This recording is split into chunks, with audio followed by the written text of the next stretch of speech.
Hello guys everyone, कैसे हैं आप लोग। आप देख रहे हैं my YouTube channel the Mughals heaven. Mughal heaven में आप लोगों का स्वागत है।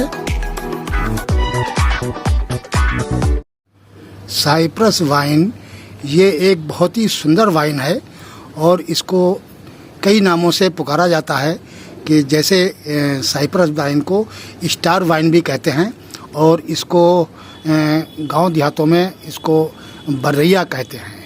और इसके क्योंकि इसके जो लीव्स होते हैं वो बर्रैया की तरह होते हैं, जैसे कि ततैया होती है और उसमें एक बड़ा साइज जो होता है बर्रैया उसको बोलते हैं, तो उसकी तरह इसके लीव्स होते हैं, इसलिए इसको बर्रैया कहते हैं। और इसको हमारी साइड लखनऊ साइड इसको गुलपेचा बोलते हैं। तो गुलपेचा साथियों इसको इसलिए बोलते हैं क्योंकि ये इसकी जो लटा हैं वो आपस में इस तरीके से पेंच लगा लेती हैं और गुल कहते हैं इसके फूल को, और फूल को गुल कहते हैं।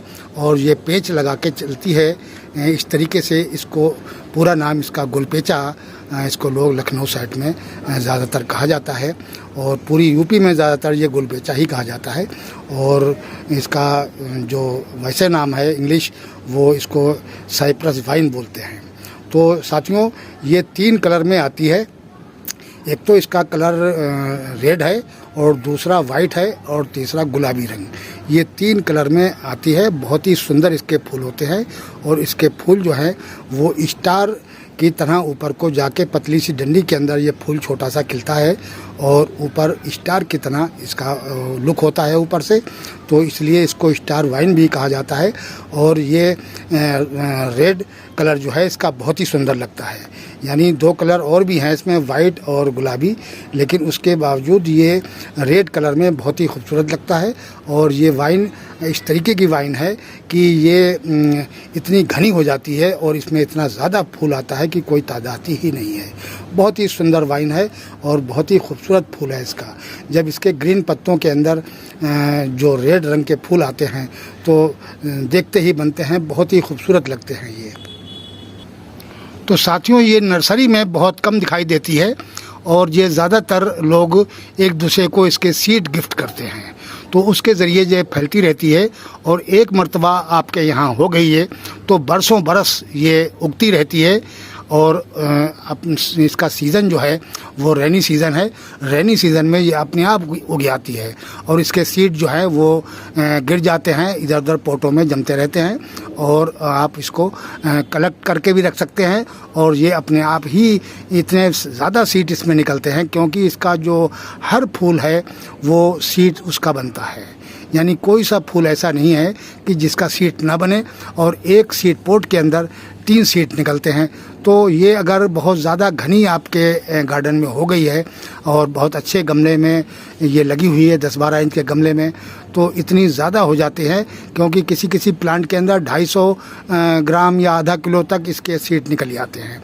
तो क्या करें इतने सीटों का, ज़्यादातर एक दूसरे को गिफ्ट करते रहते हैं और उसके ज़रिए ये फैलती रहती है और बहुत ही लोगों को ये मन को मोहती है और बहुत ही लोग पसंद करते हैं इसको। इतनी प्यारी वाइन है ये, ख़ास तौर से रेनी सीज़न के लिए बहुत ही खूबसूरत वाइन है ये। इसको ज़्यादातर गार्डन में लगाना चाहिए। और साथियों इसका एक काम करें कि किसी बड़े प्लांट के पोट के अंदर ये इसको ना उगने दें, क्योंकि जब बड़े पोट के अंदर ये उग जाती है तो पूरे आपका जो प्लांट है बड़ा, या अमरूद का हो या आपका चंपा का प्लांट हो या चीकू का प्लांट हो, ऐसे प्लांट पे अगर ये उगती है तो पूरे प्लांट को ये छाप लेती है। और क्या होता है कि वाइन कितनी भी कैसी भी वाइन हो, अगर आपके बड़े प्लांट पर वो उसकी बेल जाएगी, वो उसको पौड़ लेगी, उसको कवर कर लेगी, तो सारे न्यूट्रिएंट्स उस प्लांट के खींचने लगती है अपने अंदर। कोई सी भी वाइन हो, जैसे आपने वो पीली वाली देखी होगी अक्सर जिसको अग्गास बाँव बोलते हैं, वो तो पेड़ को सुखा ही देती है, बिल्कुल ख़त्म कर देगी उस पेड़ को और ख़ुद ज़िंदा रहती है और दूसरे पेड़ को वो सुखा देती है। जब वो पेड़ बिल्कुल सूख जाता है तो फिर वो खुद भी ख़त्म हो जाती है। इसी तरीके से हर वाइन जो है वो प्लांट को ज़्यादातर नुकसान पहुंचाती है और सिर्फ वो पीली वाली जो जिसको अग्गास बाँव कहते हैं वो तो पेड़ को सुखा देती है। बाकी की वाइन सुखाती तो नहीं है, लेकिन आपके प्लांट की जो न्यूट्रिएंट्स है वो अपने अंदर अब्जॉर्ब कर लेती हैं और ये अपने आप बहुत तेज़ी से ग्रोथ करती हैं और उस प्लांट की ग्रोथ को रोक देती हैं। इसलिए आप किसी बड़े प्लांटर के अंदर इसको ऐसे लगाएं कि जो तना हो बिल्कुल। जिस तरीके से मैंने देखिए इस बाल्टी में लगाया है, तो इसके अंदर वो लगा हुआ था हमारा ड्रैगन फ्रूट।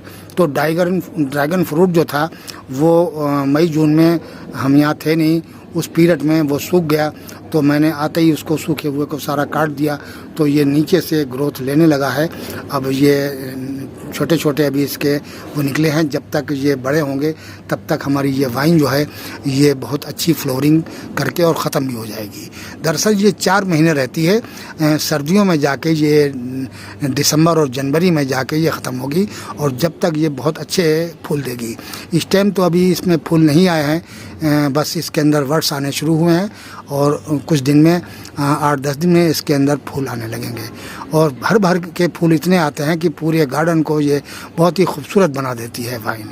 तो साथियों, इसका ग्रो करने का तरीका जो है, तो इसकी नॉर्मल सॉइल में आप काउडन मिला लें, 25% भी काउडन मिला देंगे तो बहुत ही अच्छी ये ग्रोथ करती रहेगी। और बाद में जब आपका ये फ्लोवरिंग पर आए तो इसमें केले के छिलके का लिक्विड फर्टिलाइज़र डालें या और भी जो आपका किचन वेस्ट लिक्विड फर्टिलाइज़र होता है उसी फर्टिलाइज़र का इसमें इस्तेमाल करें। और इसके ऊपर कभी कभी NPK 19-19 का स्प्रे भी कर सकते हैं ज़्यादा फूलों के लिए। और केले के छिलके का जो आप डालेंगे उससे भी फूल बहुत अधिक आता है। तो इस तरीके से आप इसकी जो है फर्टिलाइज़र इसमें दे सकते हैं और नॉर्मल सॉइल में ही लगाएं। मीडिया जो है वेल ड्रेन होनी चाहिए, उसके अंदर सेंट वगैरह मिला लें जब इसके सीड को ग्रो करें और इधर 2 या 3 सीड को डाल देंगे तो ये बहुत ही जल्दी से ग्रो होके और बहुत जल्दी वाइन की शक्ल में आके और फ्लोवरिंग करने लगेगी। तो साथियों, इस तरीके से अब ये देखिए मैंने इसको बड़े जो हमारे प्लांट हैं उनसे हमने दूर करके एक डंडी गाड़ कर और उसके अंदर इसको हमने लपेट दिया है और ये अपने आप ही लिपटती चली आ रही है। कुछ जो बाहर निकलती है वो हम इसके ऊपर कर देते हैं, उससे ये जो है आप उसमें गुत्ती हुई यानी पेच लगाती हुई और ये इस तरीके से तैयार हो रही है। अब इसको हम बड़े प्लांटों से थोड़ा दूर रखेंगे ताकि ये इसकी जो कोई भी लटा निकल कर उस पर न चली जाए, क्योंकि ये बहुत ज़्यादा बढ़ती है और इस तरीके से इसकी बड़ी केयर करनी पड़ती है कि कहीं ये बहुत जल्दी लटा हो के बढ़ के इसकी और किसी बड़े प्लांट के ऊपर चली जाएगी तो वहाँ से ये काफ़ी लंबी हो जाती है और पूरे प्लांट को चाप लेती है। और एक काम करना है कि जिस तरीके से मैंने ये जो डंडी गाड़ कर इसको करा है, तो अभी तो ये छोटा प्लांट है, फ्लोवरिंग तो इसमें शुरू हो जाएगी 1-2-4-6 दिन में, लेकिन अभी इसका क्या करना है कि अभी ये काफ़ी बढ़ेगी। बरसात तो ये काफ़ी बड़ी हो जाएगी और इसमें फूल भी बहुत अधिक आएंगे। तो इसके ऊपर क्या करना है कि मैंने इसके लिए एक जाल टाइप का बनाया है, वो हम आप लोगों को दिखाते हैं। ये देखिए, एक हमने तार का गोल छल्ला बनाया है और उसके अंदर हमने ये जो देख रहे हैं आप तार का जो बारीक सा तार है और इसका मैंने इसमें वायरिंग कर दी है तो ताकि इसके अंदर से निकल कर और ये जो है वो इसके अंदर चलती रहेगी और ऊपर जाके एक गुच्छा सा बन जाएगा। अब इस छल्ले को इसके लिए मैंने बनाया है कि इसके ऊपर रख देंगे और ये कुछ ब्रांचें हैं जो हैं वो इसके अंदर से हम निकाल देंगे और इसको इस तरीके से हम यहाँ रोकेंगे इसको और फिर किसी ये देखिए इस तरीके से मैंने इसको यहाँ रोक दिया है और ये जो कपड़े सुखाने की चुटकी होती है इससे हम इसको यहाँ ठहरा देंगे ताकि ये यहाँ रुका रहेगा। और ये देखिए, और इसके अंदर से हम ये सारी जो वाइन है इसकी ऐसे निकाल देंगे।